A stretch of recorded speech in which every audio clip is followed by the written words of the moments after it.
Assalomu alaykum. Xayrli dam olish kuni. Ha? Ertalabdan ishlarimga chiqib keldim, ishimni bitirib keldim. Endi kichkintoyimni bugun shanba kuni dam olish kunlari tekshiruvga olib ketaman, to'g'rimi? Tekshiruvlarga borib, aylantirib, ha? Tez общий tekshirtirib turamiz, xudo xolasa. Mana bugun ham yana keldi anaqamiz.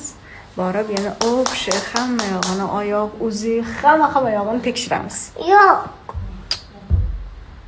Og'zingizga solmang. Kecha aytding-ku, mani shunaqa aqlli bo'lganimga maktabimda Marjonani o'g'lisi eng aqllisi deb aytishadi. Qilding-ku kecha. Bunaqa aytmadim. Voy. Mashinada o'zing aytding-ku, seni aldoqchi bola bo'l. Og'zingizga solmang dedi, bunaqa odatingiz yo'q.